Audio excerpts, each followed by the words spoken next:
नमस्कार मित्रों, मैं फूलचंद झजड़िया अपने YouTube चैनल कानूनी नज़रिया पर आपका हार्दिक स्वागत करता हूं। आज कानूनी विषय पर चर्चा के क्रम में हम इस बात पर चर्चा करेंगे कि आमतौर पर यह देखने में आता है कि भूमि और भूखंड, प्लॉट आदि का बेचान जो है वो एक नोटरी पब्लिक से एक इकरारनामा करवा लेते हैं। कोई वसीयत लिख देता है, कोई पावर ऑफ अटॉर्नी लिख देता है। इस तरह से करके वो आगे से आगे ज़मीन को बेचते रहते हैं। तो क्या इस तरह के इकरारनामा से बेचान संभव है और क्या इस तरह से ऑनरशिप ट्रांसफ़र होती है? क्या कोई टाइटल मिलता है खरीदने वाले को? क्या खरीदने वाले को कोई हक मिल जाता है मात्र उस एग्रीमेंट से, मात्र उस इकरारनामा से? इस बात पर हम चर्चा करेंगे। तो देखिए, मेरे सामने एक अभी मामला आया जिसमें ए व्यक्ति ने बी व्यक्ति को इकरारनामा किया ज़मीन बेचने का, और अभी सेल डीड रजिस्टर्ड नहीं हुआ। बी ने सी को आगे इकरारनामा कर दिया और सी ने डी को आगे कर दिया। तो ये बड़ी आश्चर्य की बात है। गांव के बिल्कुल अनपढ़ और इस तरह के आदमी भी जो नहीं समझते हैं कानून, वो भी इस तरह का बेचान नहीं करते हैं। ऐसे तो कोई ताजमहल बेच देगा, लाल किला बेच देगा। अब भाई जिसके पास में जो चीज़ है ही नहीं, जो मालिक ही नहीं है उसका, वो कैसे आगे से आगे बेचता जा रहा है? तो इस बात को समझना है। तो एक कानून है अपना संपत्ति अंतरण अधिनियम 1882, ट्रांसफ़र ऑफ प्रॉपर्टी एक्ट 1882। इसकी धारा 54 में विक्रय को, बेचान को परिभाषित किया है। तो बेचान का मतलब है कि कोई प्रतिफल राशि लेकर के उसके बदले स्वामित्व को ट्रांसफ़र करना, वो बेचान होता है। तो ये कैसे किया जाता है? तो इसमें उल्लेख किया है इस धारा में कि 100 रुपये या इससे अधिक की अचल संपत्ति का विक्रय केवल रजिस्टर्ड विक्रय पत्र के द्वारा ही किया जा सकेगा। अब आप समझ गए होंगे कि अचल संपत्ति 100 रुपये की तो कोई आती नहीं है, इसलिए समस्त अचल संपत्ति मान लीजिए आप। जो भी अचल संपत्ति हैं, स्थावर संपत्ति हैं, भूमि है, प्लॉट है, मकान है, तो इनका बेचान केवल और केवल रजिस्टर्ड विक्रय पत्र के द्वारा ही होने पर स्वामित्व का ट्रांसफ़र होगा, स्वामित्व का अंतरण होगा। यदि केवल इकरारनामा लिखा है तो उससे खरीदने वाले को कोई हक या मालिकाना हक या स्वामित्व प्राप्त नहीं होगा। तो वो जो इकरारनामा है विक्रय का, उसको विक्रय की संविदा हम कह सकते हैं। तो उस सेल एग्रीमेंट से क्या होता है? उस सेल एग्रीमेंट में उस अचल संपत्ति को, भूमि, प्लॉट जो भी खरीद रहे हैं, मकान, उसको खरीदने के लिए दोनों पक्षों के बीच में क्या शर्तें तय हुई हैं, वो शर्तों का उसमें उल्लेख होता है कि जब भी हम विक्रय पत्र को रजिस्टर्ड करवाएंगे तो इन शर्तों के अनुसार करवाएंगे। इतने रुपए का लेन देन होगा, इतने रुपए दे दिए, इतने बाकी हैं, ये बाद में रजिस्ट्री के समय दिए जाएंगे, या कब्जा दे दिया या कब्जा रजिस्ट्री के समय दिया जाएगा, या इसमें और कोई शर्तें हैं तो उन शर्तों के ऊपर दोनों पक्षकार, बेचने वाला, खरीदने वाला, पाबंद होगी। तो उस इकरारनामा से स्वतः संपत्ति में कोई हित नहीं मिलता। इकरारनामा से ऑटोमेटिक संपत्ति में कोई हित खरीदने वाले को नहीं मिलेगा। कोई स्वामित्व, कोई टाइटल किसी भी प्रकार का उसमें ट्रांसफ़र होकर के खरीदने वाले को इकरारनामा मात्र से नहीं होगा। तो किससे होगा? रजिस्टर्ड विक्रय पत्र के द्वारा ही ऐसा बेचान और स्वामित्व का अंतरण होगा। देखिए, बहुत से अपने यहाँ के हाई कोर्ट्स हैं, उन्होंने और समय समय पर सुप्रीम कोर्ट ने भी इस बारे में स्थिति को बहुत क्लियर किया है। मैं कुछ हाई कोर्ट्स के आपको जजमेंट का यहाँ हवाला देना चाहता हूँ। तो माननीय उत्तराखंड हाई कोर्ट की फर्स्ट अपील नंबर 147/2022, जिसका निर्णय 9 जून 2023 को हुआ, इसमें क्या कहा? तो इसमें ऑनरेबल उत्तराखंड हाई कोर्ट ने ये कहा कि विक्रय इकरारनामा से भूमि में कोई हित उत्पन्न नहीं होता और न ही यह ट्रांसफ़र ऑफ प्रॉपर्टी एक्ट के तहत, उसकी धारा 54 के तहत विक्रय की परिभाषा में आता है। तो ये बेचान नहीं है, बेचान का करार है, बेचान का एक प्रोमिज है, बेचान का एक एग्रीमेंट है। एग्री हुए दोनों पक्षकार कि हम ऐसे ऐसे बेचान करेंगे, ऐसे खरीदेंगे, ऐसे बेचेंगे। वो एक केवल एग्रीमेंट है सिंपली, उससे कुछ भी हासिल नहीं होने वाला है। उसके आधार पर आप रजिस्टर्ड सेल डीड करवाएंगे, और यदि कोई पक्षकार मना करता है तो अदालत में जा करके उसको दिखा करके उसके आधार पर कि हमारे बीच एग्रीमेंट हुआ, एग्रीमेंट की पालना में अब ये दूसरी पक्षकार जो है ये रजिस्टर्ड सेल डीड का काम आगे कर नहीं रहा है, तो वो पाबंद करवाने का काम कर सकते हैं। एग्रीमेंट इतना काम आता है, बस, इससे ज़्यादा नहीं।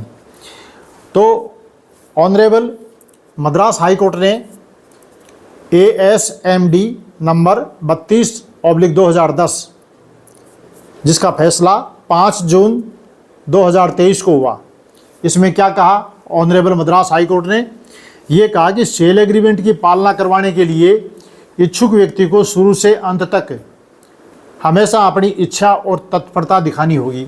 देखिए, दो चीज़ बहुत ज़रूरी है, एक इच्छा, एक तत्परता, ये दोनों होनी चाहिए, विलिंगनेस, रेडीनेस।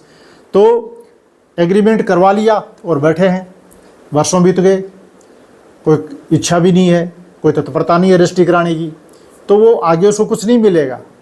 तो इसमें अपनी इच्छा भी होनी चाहिए और तत्परता भी दिखानी चाहिए, तभी वो आगे एग्रीमेंट के आधार पर विक्रय पत्र रजिस्टर्ड होगा और स्वामित्व का अंतरण हो जाएगा, मालिक बन जाएगा। तो honourable Madhya Pradesh high court ने एक मामले में क्या कहा? सेकंड अपील नंबर 2571/2022, इसका निर्णय हुआ 14 मार्च 2023 को। तो इसमें honourable Madhya Pradesh high court ने कहा कि सेल एग्रीमेंट से स्वामित्व ट्रांसफर नहीं हो सकता चाहे बेचान की संपूर्ण राशि का भुगतान कर दिया गया हो। अब कोई ये सोचे कि मैंने तो पूरे पैसे दे दिए, 10 लाख में सौदा किया था, 10 लाख पूरा चुकता कर दिए, एग्रीमेंट मेरे पास है ही तो मैं मालिक हो गया। नहीं, honourable Madhya Pradesh high court ने इस मामले में यही कहा कि पूरी की पूरी राशि चुकता कर दी है तो भी उस एग्रीमेंट से आपको स्वामित्व नहीं मिलेगा। क्यों नहीं मिलेगा? क्योंकि अभी आपने विक्रय पत्र रजिस्टर्ड नहीं करवाया है, केवल एग्रीमेंट लिखने से स्वामित्व का ट्रांसफर नहीं होगा। अब ऑनरेबल मद्रास हाई कोर्ट ने एक और मामले में रिट पिटीशन नंबर 674/2020, इसका निर्णय हुआ 5 नवंबर 2020 को। तो इसमें क्या कहा? अब ये ध्यान से सुनिए। इन्होंने कहा कि अचल संपत्ति के सेल एग्रीमेंट को रजिस्टर्ड करवा लिया हो तब भी उस भूमि को और किसी को बेचने में कोई बाधा नहीं है। यानी कि आपने विक्रय पत्र तो रजिस्टर्ड करवाया नहीं, एग्रीमेंट को रजिस्टर्ड करवा लिया। एग्रीमेंट के रजिस्टर करवाने से नहीं होगा, विक्रय पत्र आपको रजिस्टर्ड करवाना होगा कि ये बेचाननामा है। बेचाननामा और इकरारनामा दोनों में अच्छी तरह से अंतर समझ लीजिए। बेचाननामा रजिस्टर्ड होने पर ही संपत्ति के स्वामित्व का ट्रांसफर होगा, और यदि आपने इकरारनामा किया है तो इकरारनामा करके चाहे पूरी विक्रय की जो राशि है वो पूरी भुगतान कर दी हो, और चाहे इकरारनामा को आपने रजिस्टर्ड करवा लिया हो, इकरारनामा के रजिस्टर करवाने से या राशि का भुगतान करने से भी स्वामित्व नहीं मिलेगा। और ऑनरेबल मद्रास हाई कोर्ट ने इस रिट पिटीशन के फैसले में ये कहा कि एग्रीमेंट रजिस्टर्ड करवा लिया है तब भी उस भूमि का मालिक उस भूमि को और किसी को बेचान करके और रजिस्टर्ड सेल डीड करवा सकता है। और ये जो पहले एग्रीमेंट जो रजिस्टर्ड हो गया है ये और किसी को बेचान करने में ये बाधा नहीं होगी, इसकी कोई रुकावट नहीं मानी जाएगी। तो ये आप इसको ध्यान से समझ लें कि अचल संपत्ति के खरीद बेचान करते समय ये अनिवार्य है कि रजिस्टर्ड सेल डीड से ही ऑनरशिप ट्रांसफ़र होगी, स्वामित्व का अंतरण होगा। एग्रीमेंट केवल एक जैसे साई पेटे बोलते हैं गांव में, या बुकिंग कहते हैं जिसको, एक तरह से कुछ पैसा दे करके लिख लिया और शर्तें लिख ली कि ऐसे ऐसे हम दोनों एग्री हो गए हैं, एग्री हो गए, इसी बात का एग्रीमेंट है, इसी बात का इकरारनामा है। तो ये करार कर लिया दोनों ने कि हम ऐसे ऐसे विक्रय पत्र बनाएंगे, उसका वो एग्रीमेंट है। तो अच्छा, अब दूसरी बात ये कि तो ये इकरारनामा तो लिख लिया, कुछ पैसे दे दिए या पूरे पैसे दे दिए, जो भी है। अब इसका ये रजिस्टर्ड सेल डीड जो है वो कब तक करवा सकते हैं? कभी भी करवा सकते हैं। देखिए, कानून में जब जागो तभी सवेरा का कानून नहीं है। कानून में हर काम का लिमिटेशन है, हर काम की अवधि दी हुई है। इतने दिन में ये काम करना अनिवार्य है, इतने दिन में ये काम करना अनिवार्य है, उतनी अवधि में नहीं किया तो आप अपना हक खो देते हैं। तो honourable Punjab and Haryana high court ने RSA नंबर 1220/2020 जिसका फैसला 12 जनवरी 2024 को हुआ, इसमें क्या कहा कि उचित समय अवधि के भीतर पालना की जानी चाहिए और इच्छा और तत्परता जरूरी है। तो एक मामला इनके सामने आया जिसमें 33 साल बाद पालना के लिए मुकदमा किया था, तो इन्होंने खारिज कर दिया कि ये कोई इतना टाइम 33 साल हो गए एग्रीमेंट लिए बैठे हैं और आप कह रहे हैं कि हमें विक्रय पत्र चाहिए, तो खारिज कर दिया उनका। तो एक तो उचित समय में होना चाहिए, और दो बातें मैंने आपको बताई थी, दोबारा रिपीट कर देता हूँ कि इच्छा होनी चाहिए और तत्परता होनी चाहिए, ये कंटिन्यू होनी चाहिए। ये नहीं कि इच्छा है ही नहीं, भाई आपने कह दिया मेरी तो इच्छा थी और तत्परता थी, तो क्या तत्परता थी बताइए? क्या आपने नोटिस दिया दूसरी पार्टी को कि इतनी तारीख को आकर के वहाँ मेरी रजिस्ट्री कराएं, या इतना पैसा आप में देना आपको, वो देने को तैयार हूँ, या कभी कोई ऑनलाइन पेमेंट किया हो, या मनी ऑर्डर भेजा हो, या ड्राफ्ट भेजा हो, कुछ किया हो, तो वो दिखाना पड़ेगा आपको कि आपकी इच्छा और तत्परता थी कि नहीं थी। अब प्रश्न होता है कि उचित समय क्या है? तो देखिए, उचित समय जो है वो परिभाषित किया गया है परिसीमा अधिनियम 1963 में, लिमिटेशन एक्ट 1963, इसके शेड्यूल के आर्टिकल 54 में ये बताया है कि ये इकरारनामा की पालना के लिए कब मुकदमा किया जा सकता है कोर्ट में। तो इसकी अवधि दी गई है 3 वर्ष, 3 वर्ष के भीतर किया जा सकता है। अच्छा, अब ये 3 वर्ष शुरू कहाँ से होंगे? तो देखिए, इसका शुरू करने के 2 बातें इसमें हैं। एक तो ये कि पालना के लिए निश्चित की गई कोई तारीख है, तो उस तारीख से 3 साल, जैसे ये तय कर दिया कि भाई 15 नवंबर 2024 को रजिस्ट्री कराएंगे, और अब 15 नवंबर 2024 को रजिस्ट्री नहीं करवाई, इधर से इच्छा और तत्परता थी, सामने वाले ने नहीं करवाई, तो उसका करवाने के लिए 15 नवंबर 2024 से 3 साल स्टार्ट होंगे।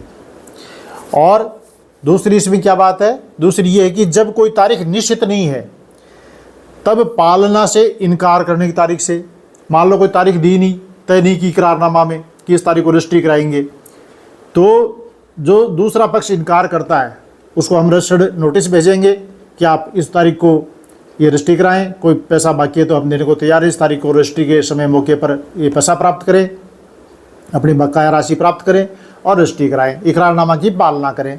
और उसके बाद वो वहाँ आता नहीं है, पैसा लेता नहीं है, या इनकार कर देता है, तो उस इनकारी की तारीख से जो कॉज ऑफ एक्शन अराइज हुआ वो उस दिन का माना जाएगा। तो इनकारी की तारीख से 3 साल के भीतर, तो ये 3 साल की अवधि है। तो बहुत लंबे समय तक इकरारनामा को लेकर के बैठे रहना ठीक नहीं है, वो और किसी को बेच देगा और आपके हाथ से निकल जाएगा। तो ये इसको ध्यान रखना है कि कभी भी अचल संपत्ति का बेचान करना, तो इन बातों को जो मैंने आपको बताई हैं इनका ध्यान रखा जाए। मैं समझता हूँ कि आपको ये वीडियो बहुत अच्छा लगा होगा, और यदि अच्छा लगा हो तो आप इसे लाइक कीजिए, सब्सक्राइब कीजिए और शेयर कीजिए। बहुत बहुत धन्यवाद, नमस्कार।